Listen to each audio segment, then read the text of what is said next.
Good afternoon, students. Today we are going to learn another poem which is Aunt Jennifer's Tiger, written by Adrian Rich. In this poem, we will learn word-to-word explanation of this poem and further the central idea of this poem. So first of all, let I tell you something about Adrian Rich. Adrian Rich was born in Baltimore, Maryland, USA. She is widely known for her involvement in contemporary women's movement as a poet and theorist. So, what it means is that she was born in America and she was mostly involved in women's campaign, that is feminist campaign related to operation of women. And further, she has published 19 volumes of poetry. What is written here? She has published 19 volumes of poetry, 3 collections of essay and other writings. Okay.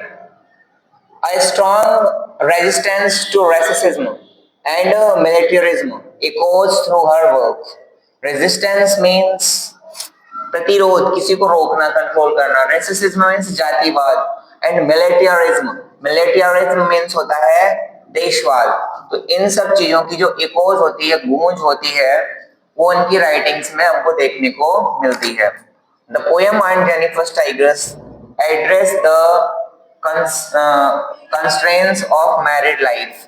इस कविता में हमें जो constraints हैं किसके, शादी के बाद के जीवन के, कि महिलाओं के जीवन में, लड़कियों के जीवन में शादी के बाद क्या बदलाव आते हैं, वो इस पोएम में हम पढ़ेंगे. लाइफ ऑफ वुमेन एक्सपीरियंसेस, कि महिला जो होती है वो किस प्रकार के अनुभवों का एहसास करती है. देखिए, जनरली आजकल क्या होता है कि 50% फैमिलीज ऐसी होती हैं कि महिलाओं की शादी होकर आती है और उनके ऊपर ऑपरेशन होता है, उत्पीड़न होता है, दबाव होता है, हजारों तरह के रीति रिवाज कस्टम उनमें बांध दिया जाता है. फिर सासू माँ की अलग डांट, हस्बैंड की अलग डांट, घर वालों के अलग ताने, सारी चीजें उनको सुनना पड़ता है और वो मेंटली किस प्रकार से डिस्टर्ब्ड महसूस करती है. तो चूंकि एड्रिन रिच कौन है, एक फेमिनिस्ट है, तो ये इन समस्याओं को उजागर करना चाहती है. अब वो उजागर कैसे करेंगी हम देखेंगे. उन्होंने लिखा है कि aunt Jennifer tiger prance across a screen. अब समझना इस लाइन का मतलब.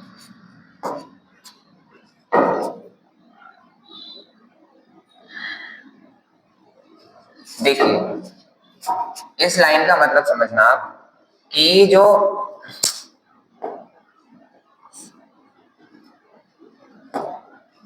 Aunt Jennifer tiger prance across a screen, देखो ये एक पर्दा है, ठीक है.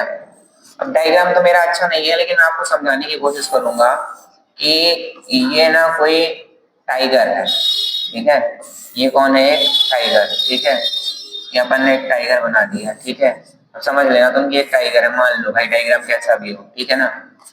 अब आंट जेनिफर ने एक टाइगर बनाया है और वो टाइगर क्या कर रहा है, एक पर्दा है. ये क्या है, एक स्क्रीन मीन्स पर्दा.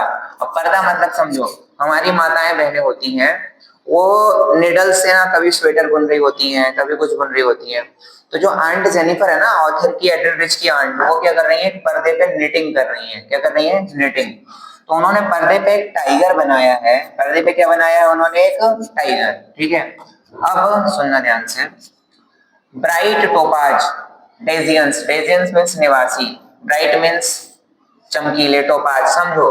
टाइगर का कलर कैसा होता है, ब्राइट टोपाज कलर होता है. Denizens of a world of green, green means हरे भरे.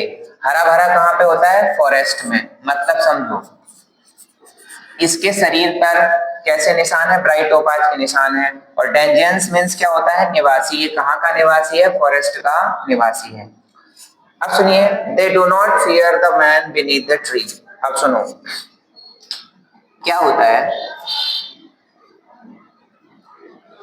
देखो, ये टाइगर है कोई, ठीक है ना. अब अपने इसको इरेज करके समझते हैं. देखो मैं आपको समझाने की कोशिश करता हूँ. ये कोई ट्री है, ठीक है. ये ट्री है, ठीक है ना. ये ट्री है. ट्री के पास यहाँ पे क्या है, मैन है, ठीक है ना. और इधर पे अपने टाइगर भाई साहब घूम रहे हैं, ऐसा समझ लेना. ये कौन बना दिया अपन ने, टाइगर का मतलब एक सिंबल समझ लिया. तो ये जो पेड़ के बीनीथ, बीनीथ मीन्स नीचे, जो मैन है, आदमी है, उससे ये टाइगर बिल्कुल भी डरता नहीं है। ठीक है। They pace in a sleek chivalric certainty. Chivalric means होता है वीरतापूर्ण, स्लीक मीन्स स्मूथ या सुंदर। ठीक है। तो ये ना स्वच्छंद रूप से, ये स्वच्छंद रूप से यहाँ पर गति कर रहे होते हैं, ना किसी इंसान का डर होता है, ना किसी भी चीज का इन्हें डर होता है। आगे देखेंगे, ये बात समझ गए ना कि स्लीक मीन्स, स्लीक चिवालरिक मीन्स वीरता पूर्वक की गति करते रहते हैं, इनको किसी चीज का डर नहीं होता। इन 4 लाइनों को दोबारा मतलब समझो। आंट जेनिफर एक पर्दे पर, एक स्क्रीन पर ना क्या बनाती हैं, एक टाइगर बनाती हैं, और वो टाइगर में ऐसा दिखाती है कि कुछ पेड़ पौधे बने हुए हैं, वहां पे आदमी भी है और एक टाइगर है वो गति कर रहा है, उसका दौड़ते हुए टाइगर का इमेज बनाती है। अब सुनिए, Aunt Jennifer's finger flutters through her wool. Flutters means होता है लहराना, फड़फड़ाना। अब सुनिए, कोई बूढ़ा व्यक्ति होता है ना, ऐसे करके वो अगर नेटिंग कर रहा होता है, उसके ऐसे हाथ कांप रहे होते हैं, तो इसके ना डर के मारे हाथ कांप रहे हैं। क्यों कांप रहे हैं? Find even ivory needle hard to pull. Ivory needle क्या होता है?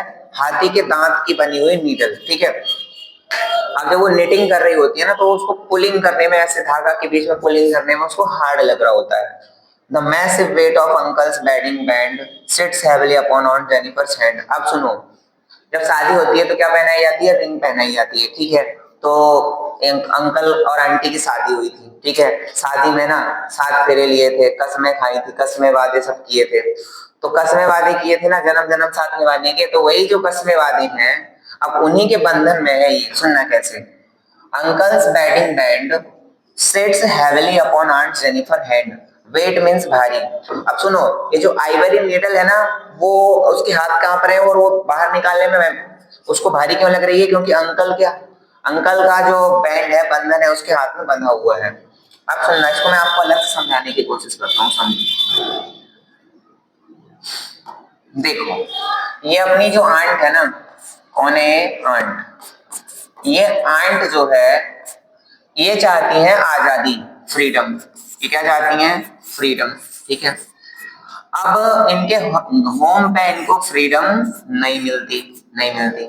तो उसके लिए क्या करती हैं? स्क्रीन पे, पर्दे पे टाइगर को बनाती हैं, और वो टाइगर के माध्यम से ये अपनी आजादी को व्यक्त करना चाहती हैं कि जिस प्रकार से उस पर्दे पर वो टाइगर स्वच्छंद रूप से विचरण कर रहा है, ऐसे ही काश मुझे आजादी मिल जाए। परंतु क्या होता है?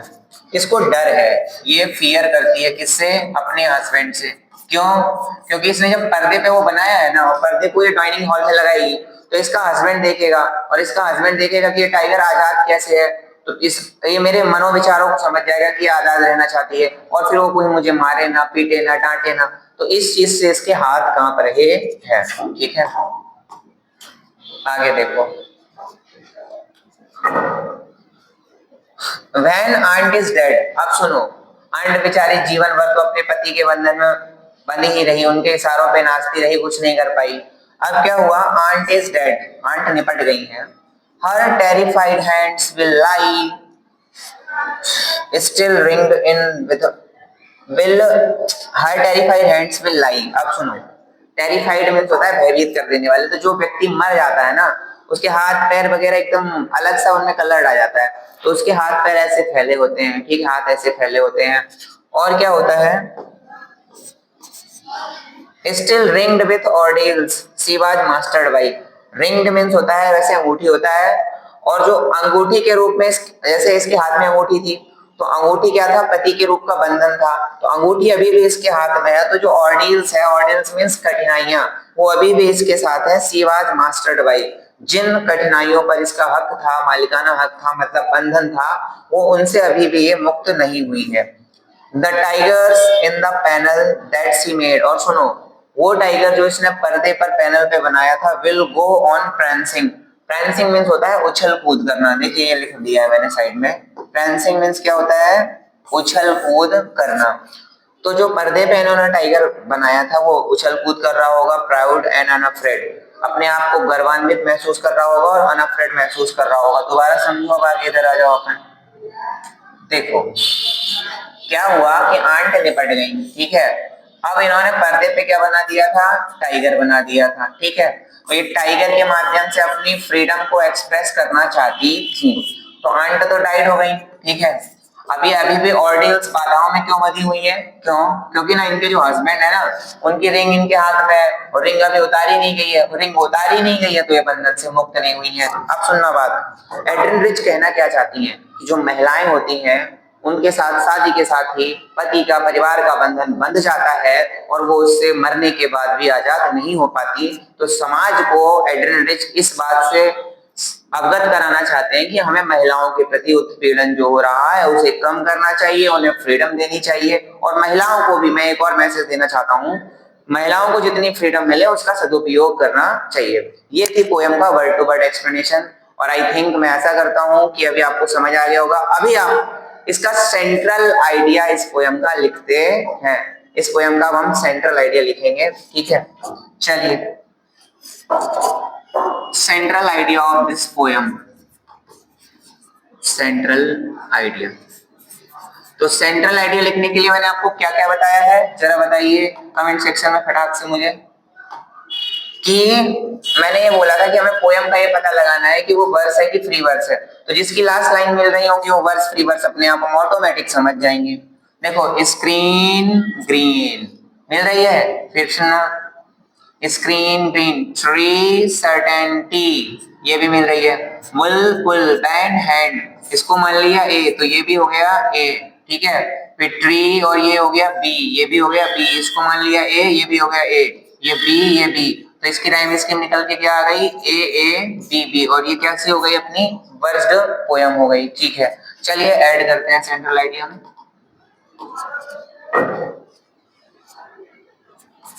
Aunt Jennifer's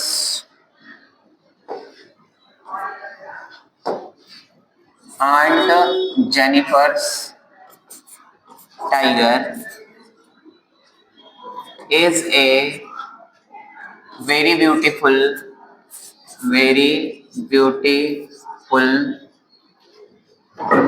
poem composed by whom? Composed by whom? Adrienne Rich.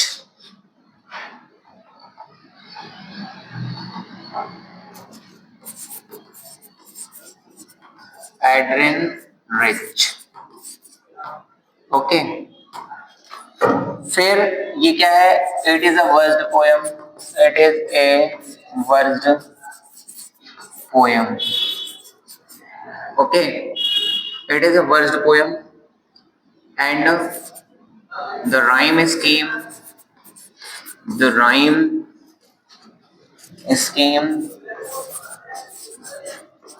of this poem is AABB। अब देखिए इसमें figures of speech, literary devices वगैरह कौन कौन सी यूज हुई है। देखिए, ब्राइट टोपाज डेंजियंस ऑफ वर्ड, यहाँ मेटाफोर यूज हो रहा है, तो हम मेटाफोर एटसेट्रा यूज कर देंगे और कुछ नहीं करना है, अपने को बस एक लाइन लिखनी है।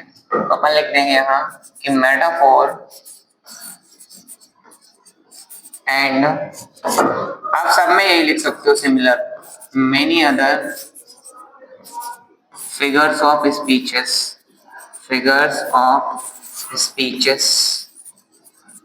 are used in this poem।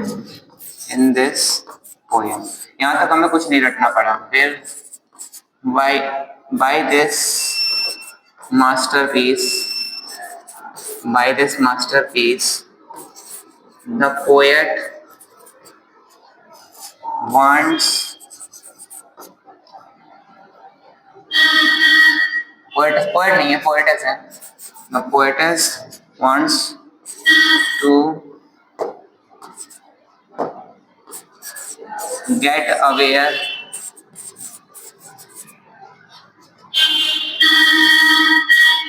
of the woman's condition in society and wants to give them, wants to give them liberty।